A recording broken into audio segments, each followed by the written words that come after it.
tuned to the KnoItAllz podcast with your main man, Big Tate. What's up, Tate? What's up, Ma? What's up, G? Another week, we at it again. And of course, we got Big G here as well, man. What's up, G? What's cracking to the KnoItAllz crews? Let's get it in. Yeah, man. So you are here with your favorite KnoItAllz who talk everything in the sports world, man. We're about to get it all the way in. And of course, we're on this NBA Elimination Sunday, and we see that the Mavericks and the Clippers are going at it, man. Looks like the Clippers have definitely got rabbit's foots in all their players' shorts. I mean, at this point, they got rabbit's foot, green leaf clover, four-leaf clover in their shoes, something. I mean, it's ridiculous. They are not missing an outside shot at all, man. They're not missing an outside shot at all. Tate, what you think about this game so far, man? Man, Luka carrying his weight, man. He needs somebody to step up and help. I think last I saw, Tim Hardaway Jr. like 1 of 8 from the field. You know, but I think Unicorn, help me out.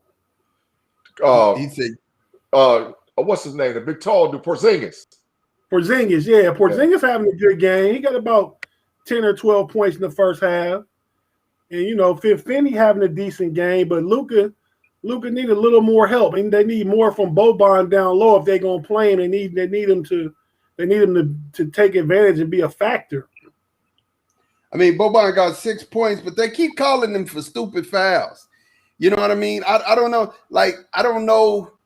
I ain't going to say it's a conspiracy because the Clippers are not a popular team. But, man, I mean, one, they're making the guard that they have. I forget his name. The little guard over there at the Clippers. What's the boy name?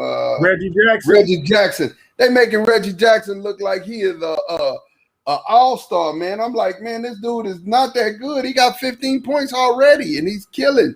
He had 55 in Game 6. It's just I don't understand. But like I said, to me, if I look at it, the Clippers are killing them in transition. Slow the ball down. You're a bigger team. Slow the ball down, work, score, and then get back on defense. Make them work to score. Don't allow them to push the pace because pushing the pace, they're out here killing you. And it's nothing you can do. You standing watching open men shoot, you know, and that's never good. It's never good. But just like G said, man, Luka has 29 points and 9 assists at halftime. I mean, 29. The only person who's in double figures too is Porzingis and Finney Smith. That's it. You got no help from nobody else. Man, Luka was going down the tunnel and looking up in the Visky with the cutouts, talking about, hey, man, you know, I mean, you got a half left in you. That's all I need you for is just this last half, man. If you come out and give me 10, you give me 10 in the last half. Come on from the cutouts. Somebody else got to give up their jersey. Because I'm telling you, he went in there at halftime and he probably told them, look, man, if we take this L, everybody in the locker room might as well pack it up. Because I'm not settling for this mess, man. This is ridiculous. It's ridiculous. Maybe the thing to do is get him and Dame Lillard together.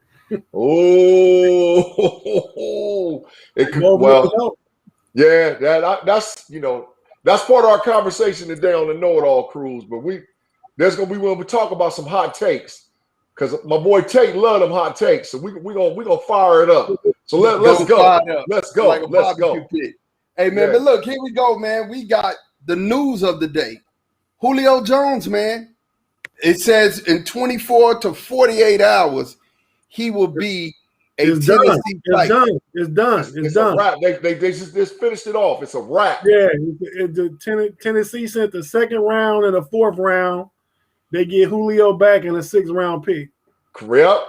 There it is right there. Ian Rappaport reported it. Hot news is coming, man. That's a good deal, man. I mean, that's a good deal. Julio changing his jersey number to the Alabama number 2. He's going to number 8. He's going from number 11 to number 8. And I'm glad you said that. I'm glad you said that, Sean, because that brings us to our segue here. What A.J. Brown said, man, definitely. There's some language in there, but he was like, man, I hope y'all know the league is messed up. And this is A.J. Brown's tweet today. and you see Julio rocking the number 8 and him in the number 11, and of course D. Henry right behind him, man. What do y'all think about Tennessee and this lineup that they could put out on the field? What do you think about it, Tate? Because, I mean, honestly, I was just telling Big G earlier, man, I said, I'm going to be real with you. The first thing that I see is the only link they got is the serviceable quarterback. If you can get pressure on Tannehill, pressure bust a pipe with him, he's going to make a mistake. What do you think, Tate? That's my take too, man. I mean, I see excellent skill position players. I mean, I'm still not a believer in Tannehill though. And then they lost the tight end to New England. Yeah, Jonnu Smith. Yeah, Jonnu Smith. Yeah, they lost him. He was a big factor. And more important than that, they lost their offensive coordinator, who is now the coach of Atlanta. Yeah. So I think Tennessee gonna probably finish second in that division. They get to 10-7. But I mean, Julio's definitely going to be a factor. You can't not have him, AJ Brown, and Derrick Henry on the field together and not be a factor. I just think Tannehill is some timing, and then they hurt at the tight end position. So we'll see. That's my opinion on it. What you think, G? Talk to us about it, man. What do you think? Man, I actually like it. I think where I was talking about Tennessee was going to be the team on the downswing for not to make the playoffs in the AFC for this upcoming year. I think with the addition of Julio Jones and you get Josh Reynolds, who is a very serviceable wide receiver from the Los Angeles Rams. So you get Josh Reynolds, Julio Jones, AJ Brown, Derrick Henry. Hey, you might got something going on there. They definitely in the playoffs. Definitely. So I'm glad you brought that back up, man, because that was one of the things that I wanted to go back over with. Me and Tate, our position has been the same, and we basically were talking about Tannehill. But what do you think? I mean, on an earlier take, Big G, you did say they would miss the playoffs this year. So do you stick to that? Or he said Tennessee and New Orleans. Sure did. Do you stick to that, or are you gonna amend it? No, I think it's amended, man, because Julio's that big of an impactful player. Julio Jones is a top 3 NFL wide receiver. Hands down, I don't care how you cut it, who say what and how. Julio Jones is really that good. So if with a healthy Julio Jones on the field, first of all, let's just say this. Derrick Henry is by far the number 1 running back in the NFL, right? So that takes all the pressure off of Ryan Tannehill. Now you give him basically 2 clones in wide receivers. They're both about 6'1", 6'2". They're both about 225 pounds. They both run excellent. I think they both 6'3". They both big boys, right? And so now, but Julio is more of a defined pass catcher, where AJ Brown is just raw talent. And then you got a serviceable cat in the slot and Josh Reynolds, who can, Josh, if you watch the Rams the last couple of years, Josh Reynolds had a whole bunch of catches, right? So who is Tate brings up an interesting point. Who is their offensive coordinator? Who's the OC over there? And do we have faith in him? Do we believe that he can put all that together? I don't know about so much the OC. The issue is, like y'all said, Tannehill, man. Tannehill, there's a reason Ryan Tannehill played quarterback for 1 year at Texas A&M before he went to the NFL. There's a reason that the Miami Dolphins hurried up and got rid of him. Time out now. Without doing your research, that reason ain't that Ryan Tannehill was sorry. The reason is if he had Johnny Football and he had that boy down there at Arizona in front of him. That was the reason. He had Kyler Murray and Johnny Football in front of him. I ain't buying it. When you the starting quarterback for your team, don't no freshman come and take your spot. If you're the starting quarterback on the NCAA Division I football team, if you're the starter, I don't care how good the freshman is coming in. He got to wait his turn in line. It's my squad. You got to wait. Hey, so if they talk about if they switching you positions, that means you can't handle your business. They both won the Heisman Trophy. How can you say that? They ain't buying it, bro. Are we sure? I don't think Tannehill and Murray was there at the same time, though. They were. I don't know that, but I will say do the research. The reason why I know that is Ryan Tannehill was fascinating to me for that point. He waited his time. He sat behind two good quarterbacks and got his time. He got his time to shine. Kyler Murray actually left A&M. Yeah, right? Did Kyler Murray play at A&M? He did play at A&M. I don't know. He played at A&M and then he left and went to Oklahoma. Right? Yeah, but you saying he actually played. I know he's on the team. Okay. Yeah, he played on the team. He played baseball. I trust you on Big 12 football though. So yeah, he played baseball for A&M and then he turned right back around and played football. And he did that because of his uncle played there as well. But like I'm saying to you, when I'm talking this thing about Tannehill, he's serviceable, but pressure busts a pipe. And I don't know if the offensive coordinators mean everything to football teams, Sean. You can't say that they don't. They're going to miss Arthur Smith. Yeah.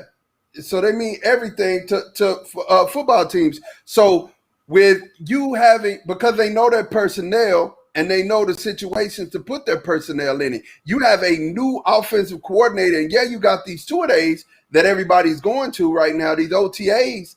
But – I mean, you don't really get a chance to know your team until midway through. My question is, are they going to win enough games to be right there at the end? Which one of y'all can look up real quick Tennessee offensive coordinator so we at least know a schematic kind of template that we talking about here? I'll lift it up. Listen. They can hire all three of us, any three of us as the OC. Man, you got Derrick Henry. It's power left, power right. It's power left, power right, play action, Julio coming across the middle. Power left, power right, play action, AJ Brown on a go route. Power left, power right, Josh Reynolds running a little streak across. Every now and then you hit him with one of the little zone fly speed jet sweeps, and you play football. How complicated is it? You ain't got to be all cosmetic. Listen, you got Derrick Henry. Listen, Todd. His name is Todd Downing. Never heard of it. Never heard of it. That's what I'm never heard of Todd Downing. That's my point. Where are you coming from, Mod?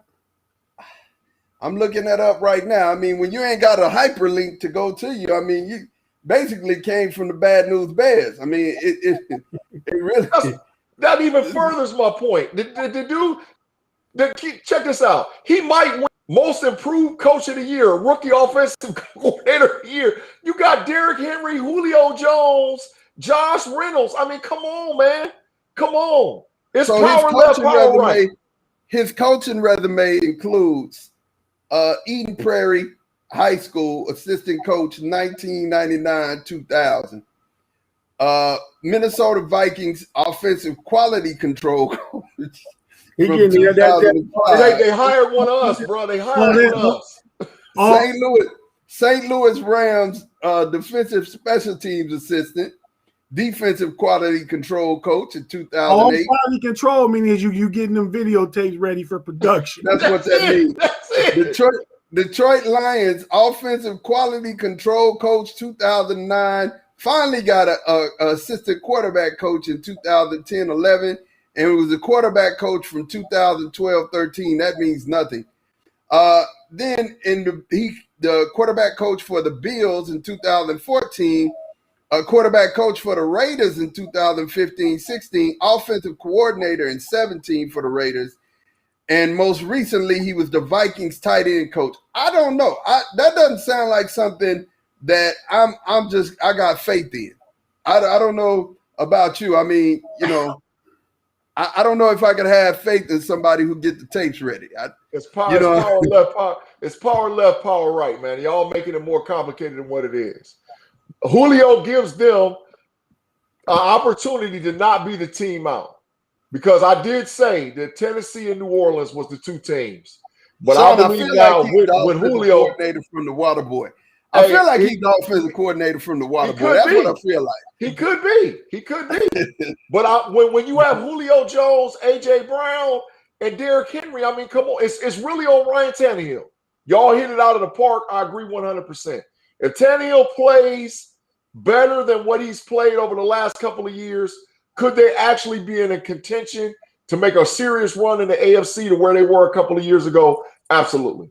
But if Tannehill doesn't do what he's supposed to do, then they're going to be in trouble. And it's no excuse because you have Julio Jones, A.J. Brown, Derrick Henry. You have no excuse. All in the prime of their career. So come on, man. You got to play. I don't know, man. Tate? Hey, man, we just going to have to wait and see. I'm going to go ahead and let G just have his take on it. He done flipped on us yet again. I mean, a couple weeks ago, Zion was a number 125 and under. Then he switched to Jason Tatum. He just left Luka off the top two. And now last week it was Tennessee ain't making the playoffs. Now with one addition of a wide receiver who is a beast, but who's often injured. Now you got him going to the playoffs off that. So we just have to wait and see. It depends, man. Like I said, it depends. A lot goes on. But you can't lose with Derrick Henry, Julio Jones, A.J. Brown. That's all I'm saying. I mean, you can lose if we're not scheming correctly. You can absolutely lose, man. But we're gonna move. And I'm kind of expecting a little fall off from Derrick Henry this year, man. Just because he's gonna be 27. He done been beasting for about 3-4 years in a row, carrying that rock a lot. I'm expecting a little fall off. Maybe it won't be, drastic or super significant, but. He ain't gonna give you what he gave the last 3 years, though. Tate, have you seen this man in the weight room? I've seen him in the weight room. I don't know about a fall off. I don't know about a fall off at all. I think if he, but here's the deal. This is why the offensive coordinator means everything. Because if you come in and all you got in your head is Derrick Henry left, Derrick Henry right, you're gonna be without Derrick Henry by week 8. Week 9, because you're going to tear him up. You have to be able to know when to run him, and then you have to be able to know when to pass fake with him. You have to know how to give him rest. And I mean, the pros is totally different from college. And just like Tate said, man, you got a 27-year-old stud out there who's his body's done taken some punishment. So who knows, man? But moving right along to the next subject we got here, man, and we definitely want to cover this, man. Coach K, wow. Coach K has announced retirement after how many years, Tate? I think this will be his 43rd season after he finished this one. He retired. Absolutely. Wow. Man, can you imagine, man? Coach K has been everybody's favorite coach. You know what I mean? You think about it. You've heard Money say great things about him. You've heard Kobe say great things about him. You've heard Braun say great things about him. Coach K, man, I mean, he was one of the coaches on the dream team. Man, just thinking about Duke basketball without Coach K on the sideline, man, with Tommy Amaker and Grant Hill and the other Hill brother, man, wow, college basketball without Coach K is almost feels like college basketball without Dean. What's my guy from North Carolina? Dean Smith. You know what I'm saying? It's the end of an era. Bob Knight. These were the coaches that when college basketball was just great, they were there. And they were mainstays. So, man, how do you feel about it? How do you feel about this, G? Talk to me, man. I mean, my personal take on Coach K is he's the best college basketball coach that was ever been out there. I mean, when you talk about John Wooden and Robert Montgomery Knight over there in Bloomington, Indiana, and Dean Smith down there in North Carolina, John Thompson at Georgetown, Jim Boeheim up at Syracuse. I mean, there's some names out there, right? But I think Coach K, if you had to build a mountain, Coach K for college basketball is the best coach out there. My only issue with Coach K, and actually one of my daughter's boyfriends brought this up to me. He said, how good is Coach K without Coach K being able to have the pick of the litter every year from college basketball? And I said, well, it's like that with any great coach across the board. You know, the best coaches always have the pick of the litter because they're the best coaches. You know, and he said that he thinks that's why Coach K is getting out of it because of the changes in college basketball that we're probably going to see over the next couple of years. So my take is personally, Coach K, best college coach ever. You know. Well, I can agree. I concur. And that was a great question to ask of the young buck, you know, but honestly, if I think about it, man, Coach K didn't have, I mean, you may say he had to pick it a little, but there were times when he had down teams. You know, Dean Smith had to pick it a little. You know what I mean? Everybody wanted to go to North Carolina. Everybody wanted to go to Syracuse. Bayham had the pick of the litter. When, I mean, you know, like I said, there were times when Duke was down, but then there was, you know, the Cherokee Parks era and the Danny Ferrer era, I mean, everybody went. And then you had another revolution where you started to get the Kyrie Irvings and, you know, the Jason Tatums. All of those guys ended up coming through Duke as well. So, yeah, I mean, that's what I would say. I would kind of agree with both y'all. I do think Coach K is the best college basketball coach just from his longevity, his culture building. You know, he built culture at Duke. Those guys, no matter when they went there, they're brothers. You know what I mean? Yeah. But piggybacking off what both y'all said, I do think from a talent perspective, perhaps the last 10 years, Coach K was able to get kind of the pick of the litter. But before that, I mean, there was a lot of great players. I mean, you consider Tommy Amaker and Johnny Dawkins and Danny Ferry and, you know, all those guys back in the 80s. But the only one person truly was a transcendent player out of all that group in the pros, and that was Grant Hill. Yeah. That was it. All the Duke players never made no hay in the NBA. Yeah. Until we got to the Jason Tatum's and Kyrie's and all that. For 30 years, though, he was just doing it with, you know, probably 4-star recruits, not 5-star recruits. Yeah. Yeah. Jason Williams from Duke, he could have been, you know, prior to injury. But like I agree with Tate, man. I mean, Grant Hill was like the first dude you was like, man, this guy's gonna go to the NBA and kill everybody. You know, so well, I mean, Grant Hill, the first ballot Hall of Famer, without a shadow of a doubt. I mean, first ballot. I see the look on your face, Tate. You can't disagree with that. He in already. Grant Hill, my dude. He in already. So he in already. Yeah, so already. Hall of Famer. Yeah, he in already. Prior to injury, Grant Hill. Prior to injury, I mean, I don't know. Maybe I might be wrong, but prior to injury, we might be talking about Grant Hill being up on that Mount Rushmore too, man. He was that good of a basketball player. He was on his way pre-injury. Yeah. Him and Penny Hardaway was the best never get to finish what they started. Yeah, absolutely. Agreed. I mean, when you look at those two, man, gosh, man, Penny was a recreation and I think he was an improvement over Magic Johnson. Same game, but Buddy could score. He had court vision like nobody's business, and he got busy, right? And Grant was that first slashing power forward who could play lockdown D. He was Kawhi Leonard before there was a Kawhi Leonard, and then the boy could score. He could score. Listen. Penny was, like you said, Magic Johnson with athleticism and offense. Grant Hill was Scottie Pippen with offense. Correct. Yeah. Definitely. Grant Hill could lock you down on the D end. He's straight lockdown. But then on the offensive end, he's giving you buckets. I would have loved to see what they would have built in Detroit. Like if they would have been there. If we had him and that other little young guard that they Lindsey Hunter, and I would have loved to see what they was going to build, man. They was going to build something special up there, but he got hurt, man. Grant Hill was going to be the first modern triple-double machine. Yeah. Agreed. With hand checking. He was going to triple-double with hand checking. That's saying something, man. But you know the thing about this, and I'm gonna move on after this, but it's no wonder that Detroit sucks to this day. I mean, they're still playing players that no longer play for them. You know, Grant Hill's still getting checks. You know, it's something else.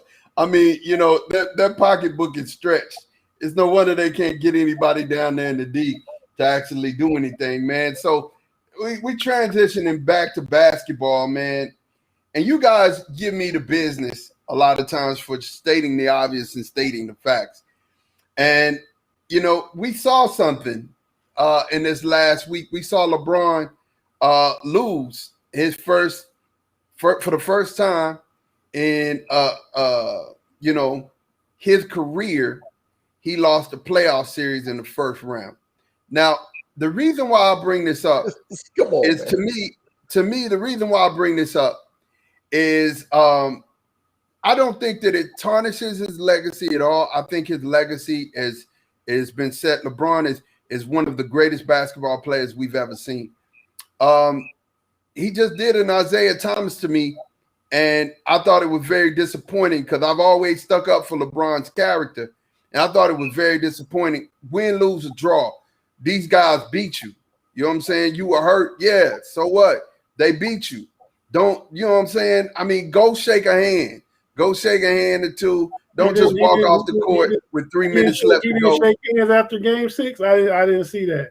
No, he didn't shake hands after game 6. Neither did he. He walked off the court in game 5. Well, I know that. I knew that. I didn't know he walked off in game 6. Are you sure? Didn't shake a hand.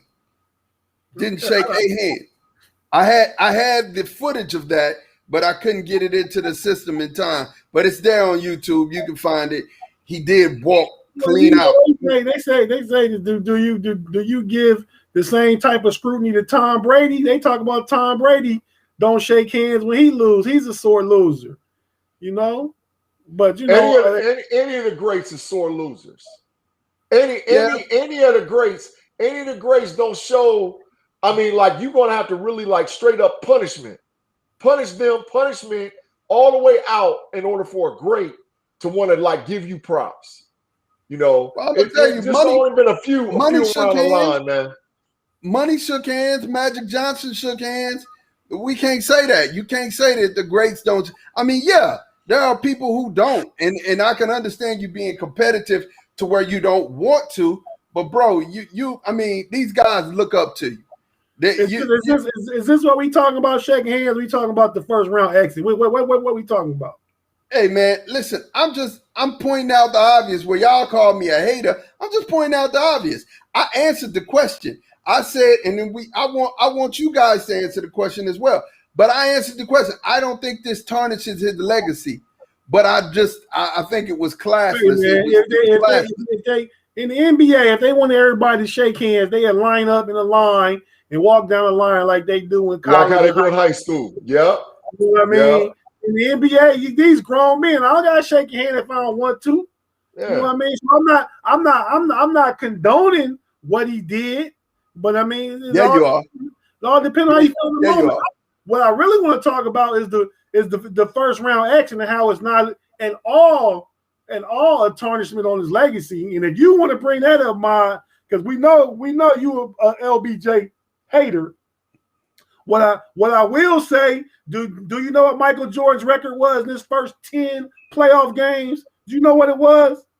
I absolutely know what it was. I know the first 2 years. I know the first 2 years he averaged his first 10 playoff games. What was his record? First of all, listen. His first 10 playoff games. Oh, I know what it is. Hold up. Listen. Big G, he don't want to say. I don't know. I'm listening. He also, in those first 10 playoff games, in those first 10, he also averaged 40 points a game. So don't act like he was out here laying eggs. What was his record? Doesn't matter. His team was trash. Is it about 40 points a game, or is it about dubs and L's? Hey, it's about him getting out there and taking care of his business, and he did that. LeBron got out there. Wait, no, hold up. That's that bias. Skip Jr. No, I'm saying to you, period, point blank, LeBron gave a lackluster effort in game 6. He started quitting. 20, he 29, 8-9 is lackluster? Did you go back and review the tape? This man is back here. His whole team is back.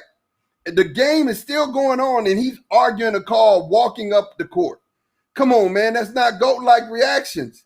That's not GOAT-like actions, man. Hold on. Let me say do this. That. And then the second thing, no, wait a minute. You're trying to talk over me. Let me finish my point. My point is simply this. I don't believe that it tarnished his legacy at all. But the way that he went out was classless. Game 5 and Game 6 was classless. He showed no class from somebody who I give high marks in the class department.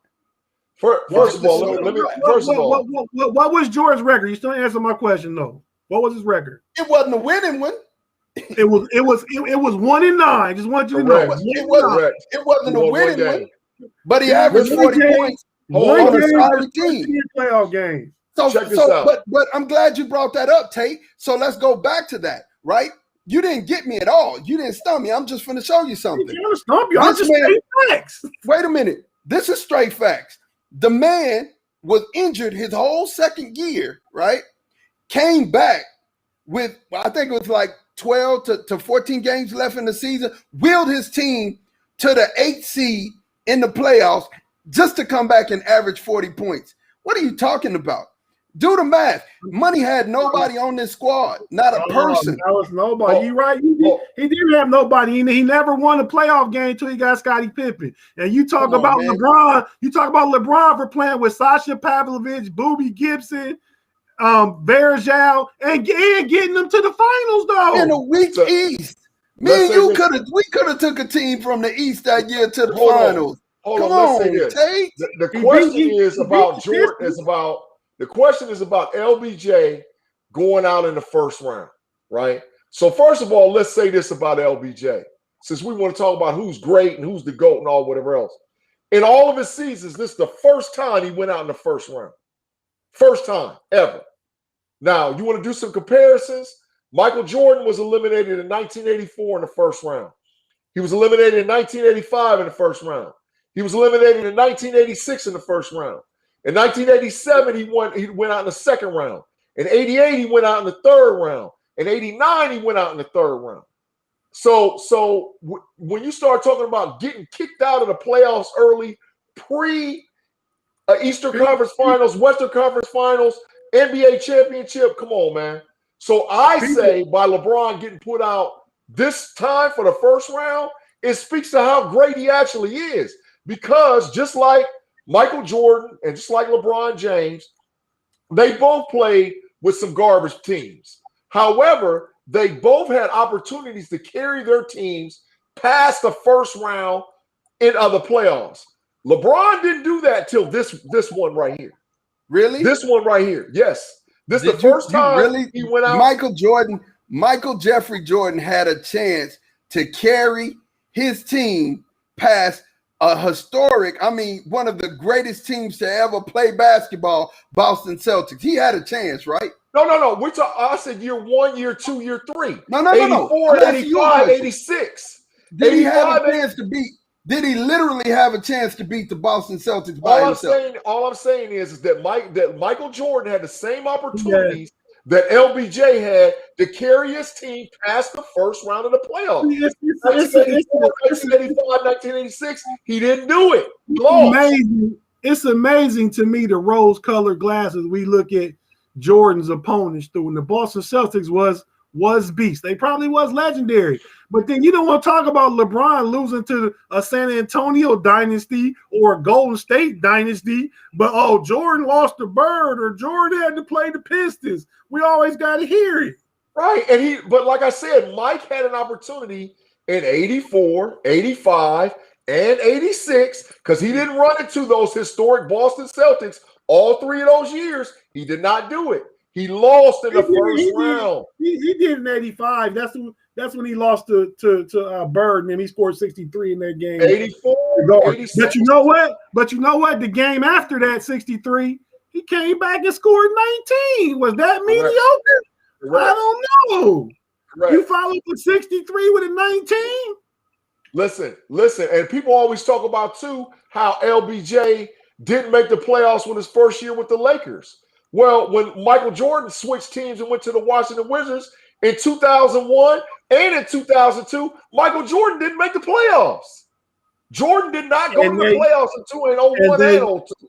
And they were about the same age. Brian going to the Lakers, Jordan going to the Wizards. Yeah. They was close in age. Hey, quick update, you guys. Quick update. The Clippers have ran away with this one. It's 106-87. At this point, Nicholas Batum has 11 points, 5 rebounds. Paul George, 15 points, 10 rebounds. Kawhi Leonard, 26 points, 5 rebounds. Marcus Morris, 20 points, 2 rebounds. Terrence Mann, 13 points, 1 rebound. And Luke Kennard. I mean, I don't know who that is. How much? Luke Kennard, the dude they traded from Detroit. He actually from Ohio. He's from Columbus. Yeah, 11 points, 1 rebound. They are totally dismantling the Mavericks. Well, how much time left? 9-10 left in the fourth quarter. Yeah, it's over. It's pretty much over. They have 20. I just updated my screen. They're up 21 with 8:57. It's 108-87.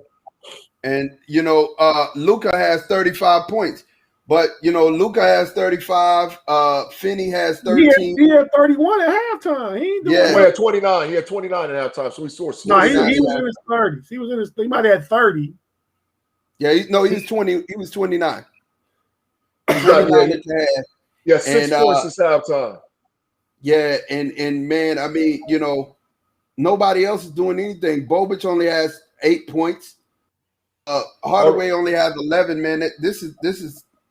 They gotta get Luka a second man. They gotta get somebody over there who can pick him up and put him down with Luka. Luka's uncheckable. I mean, he's proven that. But when it's just you, and what are you gonna do? What are you gonna do? You know what? That sounds like what I heard LeBron say for the first 7 years of his career. Yeah. Listen, it's me by myself, homie. What I'm gonna do? The world. Yeah, but listen. When we talk about what NBA contenders need to shake things up this offseason, we really got to look at the Lakers, and we got to start with LeBron. I mean, as much as I hate to say this, Caldwell Pope got to go, man. I mean, Caldwell Pope got to get out of there. You got to get some more. You have to get LeBron. Wesley Person definitely needs to go. Wesley Matthews, you going 20 back with Wesley Person? Yeah, Wesley Matthews got to go. He act like a person. He shoot like a person. I mean, it is what it is. He's streaky. They don't, I mean, I don't know, man. I don't know who you could get to actually help LeBron, but at this point, he needs some younger legs. They gotta move heaven and earth to try and get Bradley Beal. Yeah. You think Bradley Beal fits with LeBron? Yeah, he fit with LeBron and AD. Yeah, definitely.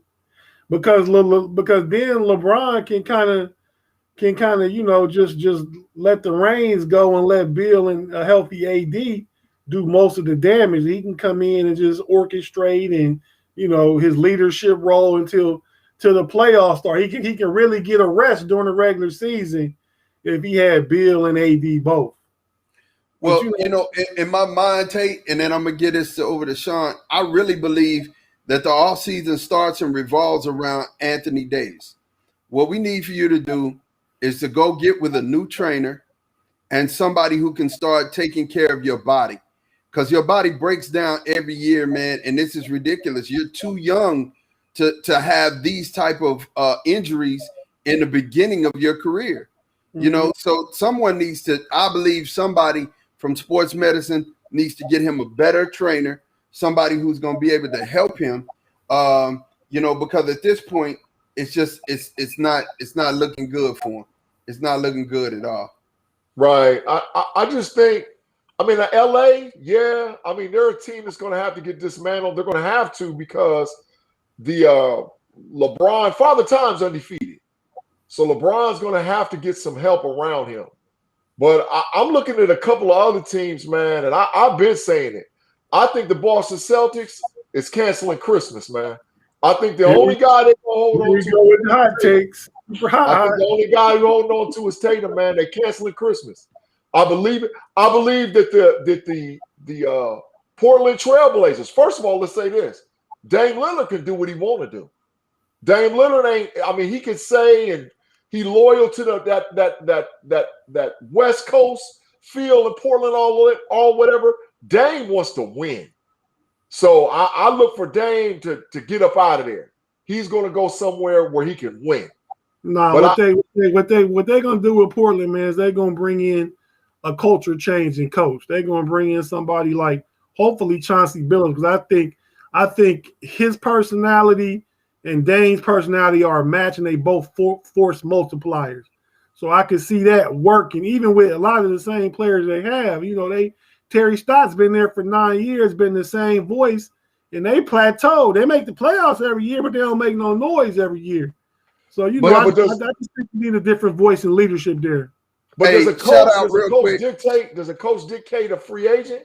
That's just my question. Go ahead, Mon. I'm sorry. Well, just to shout out real quick to Tawana. She had made a comment earlier. She was talking about who Jordan played in the playoffs, and she made some comments about that.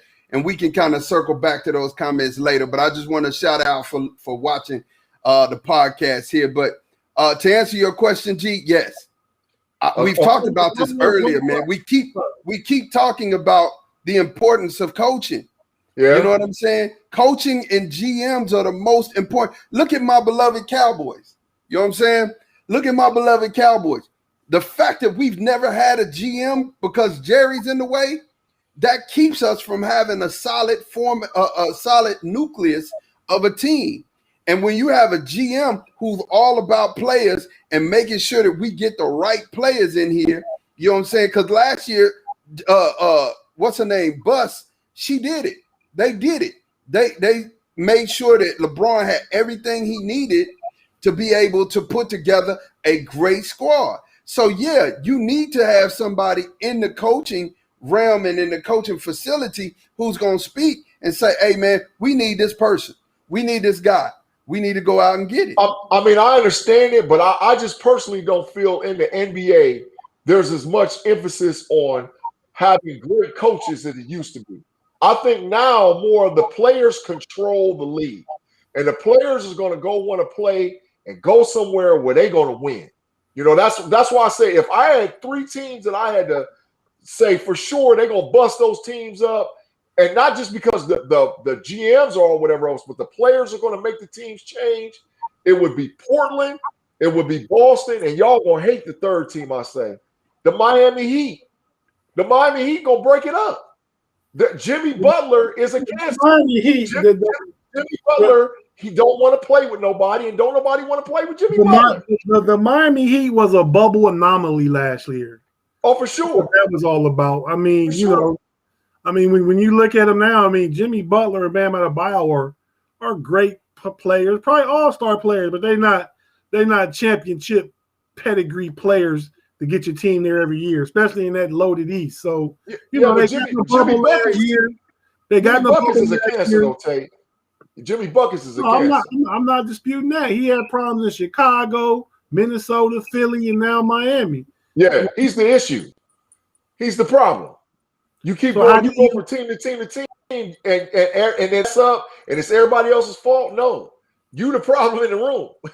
Jimmy Butler's the problem.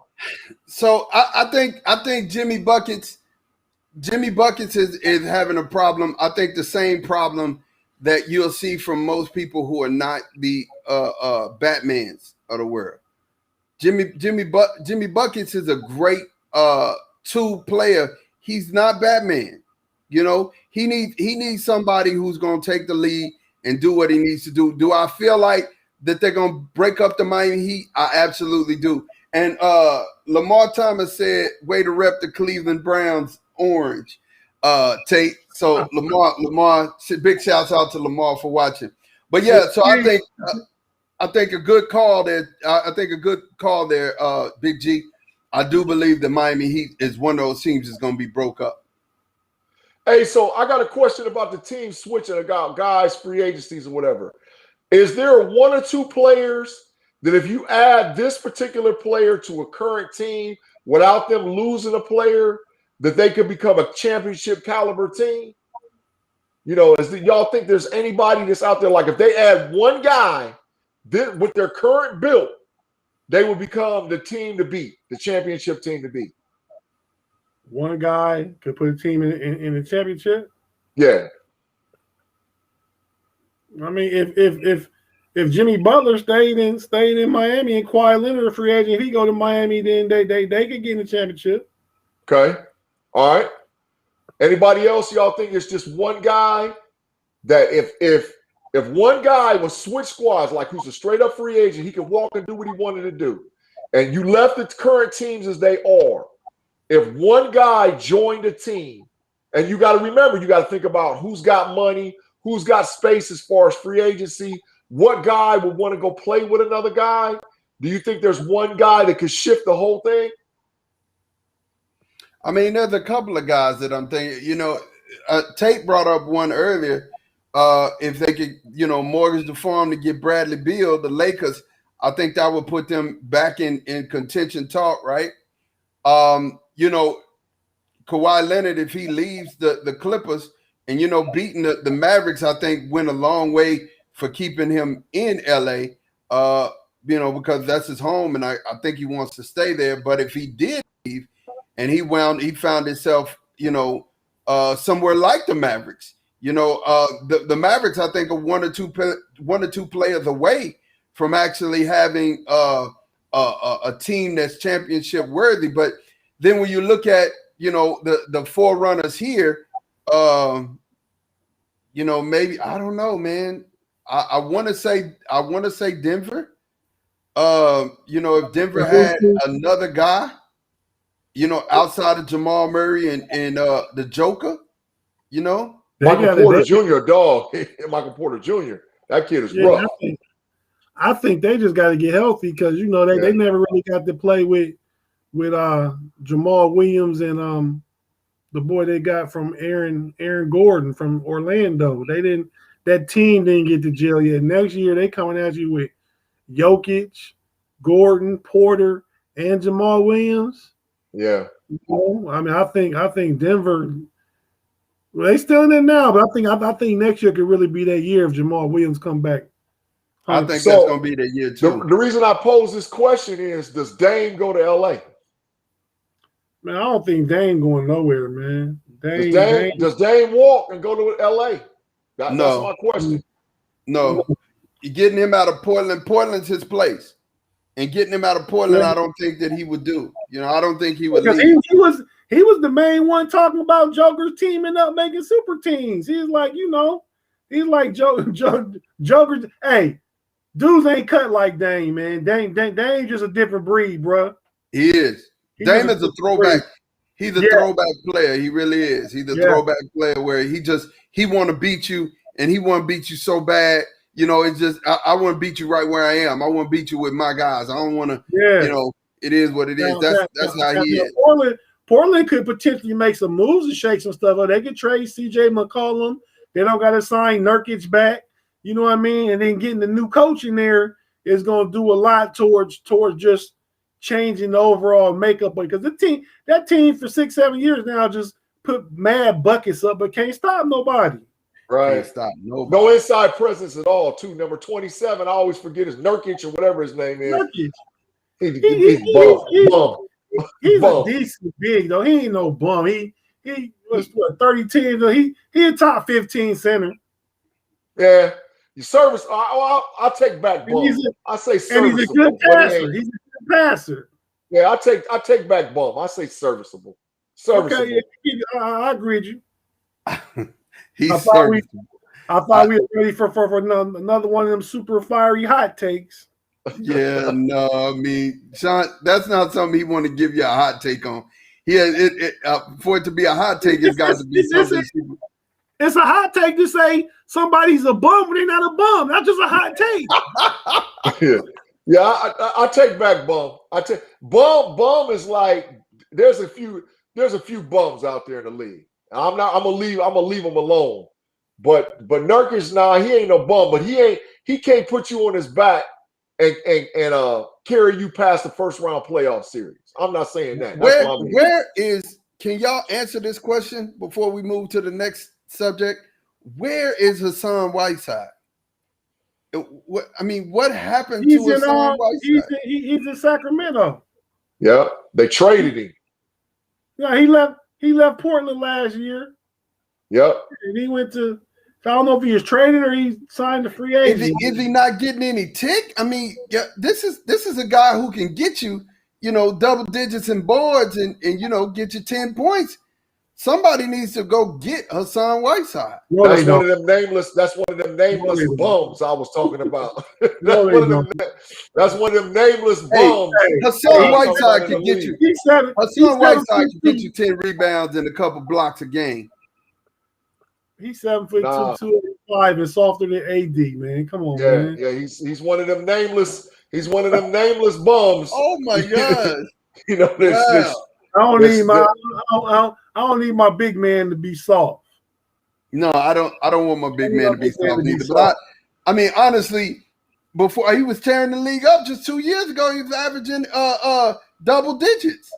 He was averaging a double digit. He gonna put up numbers because he's 6'2". He had a good year. He's 7'2". And this stole money. Yeah, it's a lot of bigs that steal money. What was your boy name that played for the Lakers with Kobe and them? Bynum. Andrew Bynum stole money. Bynum stole a whole bunch of money. He stole everybody's money. Roy Hibbert stole money. Oh man, hey, at gunpoint. At gunpoint, he was stealing money. He was stealing money. You get these big 7'2", 290, 300-pound projects, and they space takers, they rebound, but they not coordinated, so they never be good in today's game. Yeah. Speaking of, you got cats trying to bang on them, man. Your boy Batum tried to bang on Boban today, man. It ain't no respect for 7'2" uncoordinated bigs. Yeah, no, sure. It's not. It's not. And so speaking of stealing money, there's somebody who's stealing money tonight, and it just it's laughable. So we have Money Mayweather fighting what is it? Jake Paul? Logan Paul, a YouTuber. No, we have this YouTube sensation out here who's not a boxer.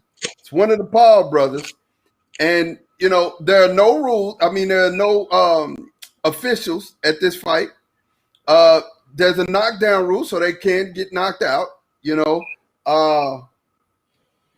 Guys, what do you think about this fight? I'm at a place where I can't believe this is happening. Like, it feels like Rocky and Hulk Hogan, but what was his name? Thunder Lips. It feels like Rocky and Thunder Lips to me, man. What you guys think about this, man? Talk to me. It just shows you how. Go ahead, Tay. Go ahead, bro. No, you go ahead, man. It just shows you how far gone boxing is, man. Boxing. I mean, we grew up in an era. I mean, literally, boxing almost captured us to the point of how we talk about NBA and NFL right now. I mean, we had the Sugar Ray Leonards, the Marvelous Marvin Haglers, the late great Muhammad Ali. I mean, we had even Mike Tyson.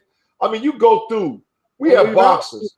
Don't leave out Tommy Hearns. You're gonna say, the Hitman. Yeah, the Hitman. The Hitman was a double. I mean, that was Roberto Duran. I mean, I could run down the list, man. Hey, G. Even the marginal fighters was good. You know what I mean? You had your Aaron Pryors and Ray Boom Mancini's. You know what I mean? Yeah, everybody had a guy that we followed more or less, and we'd be like, man, if this dude gets in the ring, he's got a shot to win. We cheered and all whatever else. Yeah. But boxing now is laughable. That's why MMA and all these other things is, that octagon, they making Big Bang Hank off of that stuff, man, because those are actual serviceable fights. Them dudes get in the ring and they try to do something. They've turned boxing into a circus show. It's a circus show.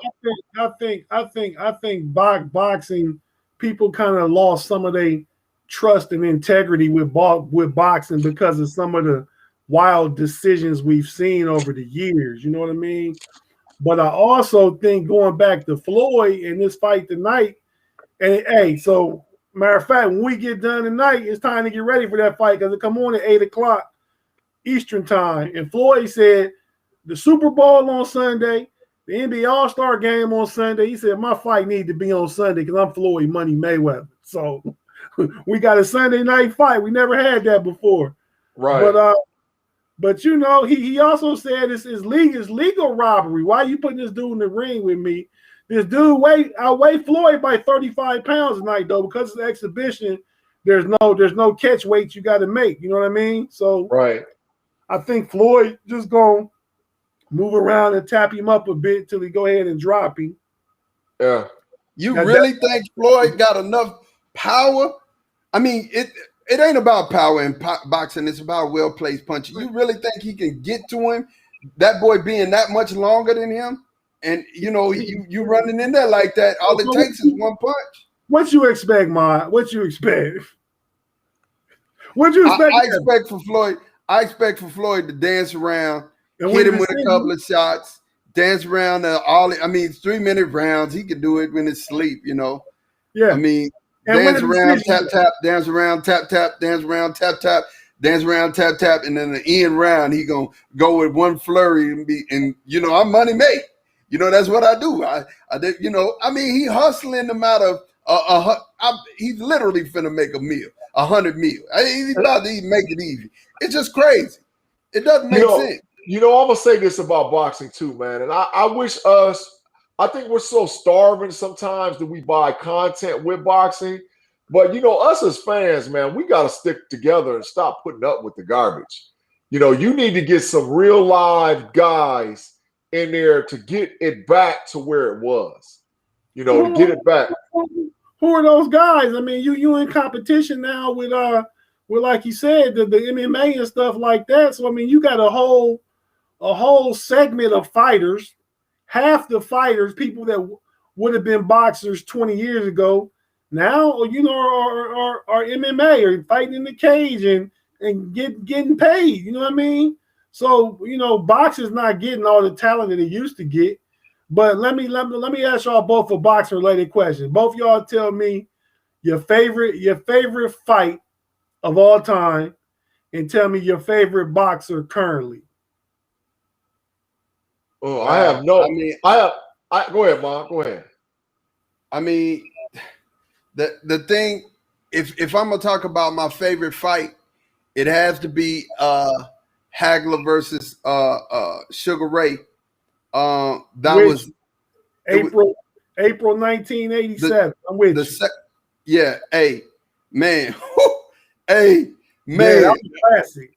That was a classic, man. A classic. Everybody was going, and then Hagler and Hearns had a couple good ones too, man. It was like, oh my god. So did Ray and Hearns. So did Ray and Duran. I mean, everybody had good matchups back then. And you know, May hadn't really been challenged since what's my guy's name? Is it Madonia? Yeah. Yeah, he really ain't been challenged, man. I mean, nobody's pushed him. And I think he caught De La Hoya at the end of his career. I mean, if I'm gonna talk my favorite fighter right now, it's you know, to this day, you know, he's my favorite fighter at this point. You know, have to give Andy some love, but you know, Christian boxer, got to give Andy some love. You know, but yeah, man, I mean, it's hard. Pickings out there, man. Boxing ain't what boxing used to be, you know. That's my take. That's my 2 cents. So you don't got no favorite player? Who's your favorite fighter? I don't have a favorite fighter. Like I said, I mean, if I'm gonna go with a fighter, you know, I like my guy. Like I don't remember his name. Oh man, his name escapes me because I just always remember him as to this day. My guy from Alabama, big tall guy. Deontay Spencer. Yes. Yeah. Yes. And it's like, or is it Wilder? Wilders. Yeah, that's Spencer. Yeah, Deontay Wilder. Yeah. Deontay Wilder. You're right. Deontay Wilder. And then, like I said, Andy Ruiz. I mean, you know, good champions. But like I'm not seeing anybody that I'm like, ooh man, like back when boxing was boxing, that was the woo man. Right. Well, I'll tell you, my favorite fight, I'm with you, of all time was the Sugar Ray and the Hagler fight, and I recorded that fight on VCR and used to watch it every day. It was just contrasting styles make fights. So Hagler was this brawler coming at you, and Ray was coming back, and Ray was pretty and fast and good, quick with his hands, a showman. You know what I mean? So that contrast of styles I always thought was one of the best fights ever, and that's been 35 years ago almost now. It's been a while. But my favorite boxer right now is Terrence Bud Crawford. I like Bud. He from Omaha, Nebraska. I think he undefeated, I'm pretty sure, but Bud is a beast. Y'all know Bud, right? Yeah, I do not. Yeah, I know who he is. Yeah, I know who I he is. do not. I'm gonna tell you. I'm going to be honest. If it ain't one of those that I named, I'm not watching it. You know what I'm saying? No, Terrence Crawford, the best pound for pound right now in boxing for the past 2 or 3 years, easy. Yeah. Mm. He's just fighting a division that if it ain't heavyweight, we really don't even care as much like we used to. You know what I mean? Right. What about you, Jay? I'd say my favorite boxing match of all time was Sugar Ray Leonard fighting Roberto Duran the second time. When Ray and Duran fought the second time, that was probably the best fight I've ever seen in a boxing match ever. And I mean, I can call back the Hagler Hearns, the Ray Hearns, but when Ray and Roberto Duran fought the second time, and I don't know, I want to say it right. I can't say for sure it was the second or third, but it was the no mas. When Roberto Duran, when Roberto Duran refused to come out of that corner, and he was like, "Man, I'm done." They physically tried to kill each other. Well, so I think what happened in that fight, I think it was like the second or third round. Duran didn't even want no more smoke, so he didn't come out no more. So I understand what you're saying from an epic perspective. No, like Ray made this Joker quick. No, quick. But when you're talking about fights, though, I want to see a fight. Right, you want to see it. Everybody wants to see the distance and want to see him go. But I'm talking about for whatever the length of that fight was, those two men totally disrespected each other, totally hated each other, and literally tried to hurt each other for real. And when Duran sat down and he wouldn't get up, oh man! I think you mixing up fights, man. I think in your head you got some of the first fight when Duran was really giving it to Ray, but that second fight, Ray trained and came out. Was sticking. Ray gave him the business, and Duran couldn't even touch him. That's when they quit. Yeah, he was on top of him. He was on top of him the whole fight. I might be, but those two fights was epic. I mean, listen. I always think back to those. Listen, man, I'm trying to tell you, Marvelous Marvin and Sugar Ray. It was times in that fight you thought Sugar was finna win. Then there was times you thought you were like, man, Hagler got him. And it just, they were just like standing toe to toe. He couldn't hit him sometimes. And then here you come with Sugar Ray. Pap, pap, pap, pap. And then next thing you know, Hagler hit him with one.